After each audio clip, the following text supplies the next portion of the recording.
Happy Homebrew Wednesday number 9, everybody. I know I missed last week. I didn't do much. I kegged not Moonman after a long cold crash and dry hopping. I'll talk about that in a little bit. But first I wanted to talk about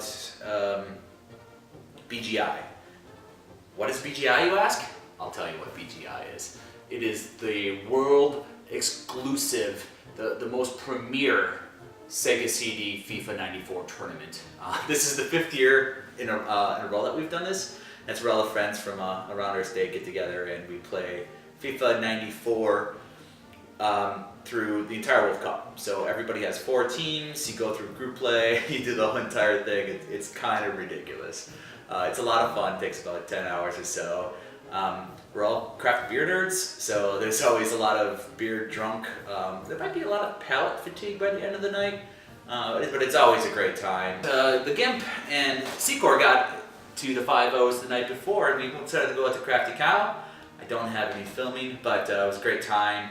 The big hits there would be Chill Wave, Great Lakes Chill Wave, went on tap while we were there. Just to let you know, it popped last night while we were at Crafty Cow again.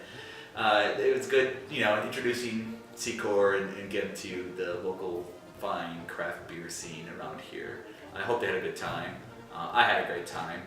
We also had, I believe it was 17 by Central Waters, which is kind of like their bourbon barrel something or other. I don't know. I liked it a lot. It had some big whiskey flavors to it, some dark malt flavors to it. I don't think Secor liked it that much, but what does he know about delicious beers? Nothing. So BGI was played. During them, we had a whole bunch of beers collected from around the states and stuff. I think some of the big hits would be, it was Brett Gold. It was just delicious. I don't know how, it was so good. We had some home brews, we had some other stuff. Yeah, it was a good time. Germany won it all. My buddy Dan Janetsky from Boston, East Coast elitist, he won the whole tournament. So that was a good time. So what else is going on around here? The Heff is still out in the fermentation chamber outside. Maybe I'll splice in some footage to give you a gravity reading here. If not, whatever.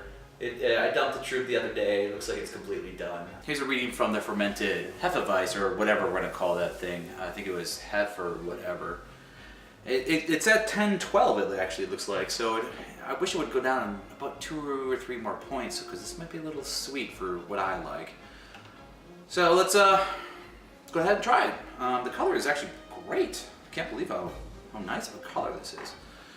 There might be a little bit of yeast in here. I took it from the side one, and the first running had a ton of yeast in it. But I really like this color. This is the kind of color I like in a Heff. On the nose, you can really smell. There's a lot of esters. A lot more than my last batch, actually. I get a lot more clove notes directly off the nose. I don't get really any bananas. Let's try this bad boy. Wow, it's intense. It's really intense. It's definitely not a Bavarian Hefeweiss, I can tell you that. There's a ton of esters. I don't even know how to use my words in this one. So there's some cloves, I get a whole bunch of bread, and then I get a whole bunch of, I don't know what it is. I almost want to say like orange zest, but I know that's not right. So whatever that is. And it finishes here with something I will call zebra monkeys, because I actually don't have a word for it. The zebra monkeys are intense. It's actually gonna be a unique beer. Might not be that bad.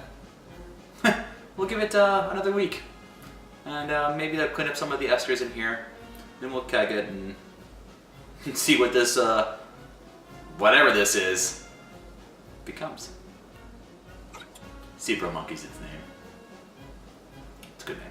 The idea around this one is that if my NHC submission makes it to nationals, I will just keep this yeast strain around for at least one more generation or so, and I'll have nice, vibrant, healthy, budded, prime time yeast feast going, so it should be a good time. They still haven't posted the Chicago one. I believe that there has to be a number of click threshold, and I'm just a cooking maniac. I was telling people that this week that I would get the Homebrew Wednesday back on track, but then I found out Crafty Cow, you know, I was doing the Sculpin 3-way event. So that's Sculpin, very normal Sculpin, habanero Sculpin, and grapefruit Sculpin. And I haven't had the habanero or the grapefruit, and they also had Wahoo, which is their wit with Thai peppers in it. What I found out that works great, and a good recommendation from Eric, one of the bartenders there, was to take half grapefruit, half habanero. So you got the nice tart front end of the, get a little bit of grapefruit, and then in the back would come the pepper, fruit flavors and a little bit of burn, but it never got really hot.